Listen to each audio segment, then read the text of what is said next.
Hi hello friends, welcome to our channel. Welcome to Vijaya multi vlogs. ఒక house వైఫ్గా ఉంటూ competitive ఎగ్జామ్స్కి చదవడం ఎంత కష్టమో అసలు అది ఫేస్ చేసిన వాళ్ళకి మాత్రమే తెలుస్తుందండి. ఇంట్లో అన్ని పనులు చేసి అందరు పడుకున్న తర్వాత నైట్ స్టడీ అనేది స్టార్ట్ చేద్దామని ఒక 2 hours అయినా చదవాలని చెప్పేసి నేను నైట్ ఇలా చదవడం అయితే స్టార్ట్ చేశాను. కానీ నాకున్న బ్యాక్ పెయిన్కి అన్ని పనులు చేసి అలసిపోవడం వల్ల అసలు నేను కనీసం ఒక ½ an hour కూడా టైం అయితే అస్సలు స్పెండ్ చేయలేకపోయాను.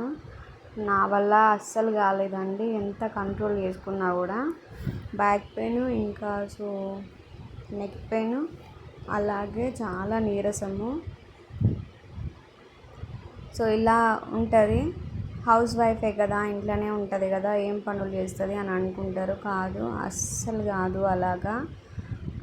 అసలు ఏదో ఒక పని ఉంటూనే ఉంటుంది. అసలు తీరిక అనేదే ఉండదు.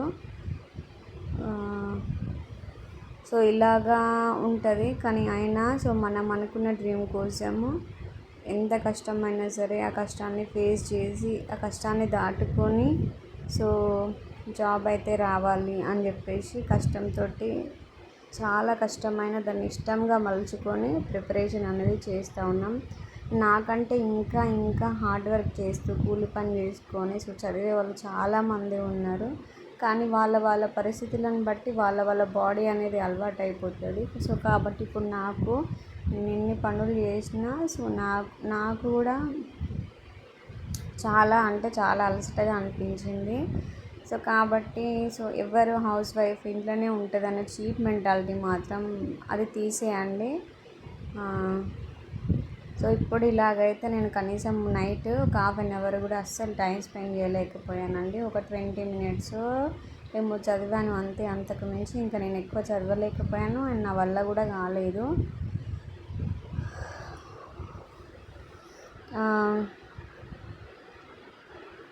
ఇలాగే ఉంటుందండి. మన ప్రిపరేషన్లో ఎన్నో ఇబ్బందులు వస్తూ ఉంటాయి.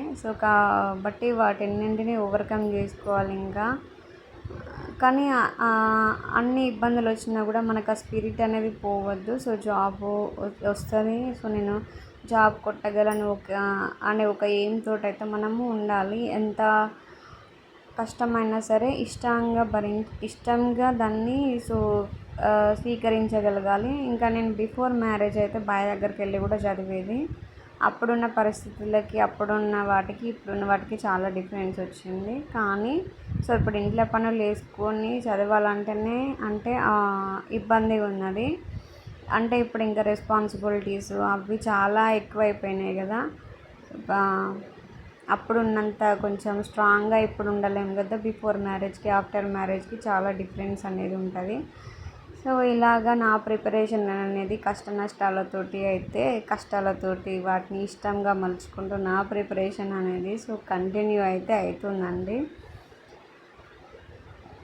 మీరు కూడా మేము హౌస్ వైఫ్ని, మేము ఏం చేయలేము, ఇప్పుడు పిల్లలు ఉన్నారు, హస్బెండ్స్ ఉన్నారు, హౌస్ రెస్పాన్సిబిలిటీస్ ఉన్నాయి, మా వల్ల కాదు, మేమేం చేయలేమని అనుకోకండి. మీకంటూ ఒక ఐడెంటిటీ రావాలంటే మీకోసం మీరు కష్టపడండి.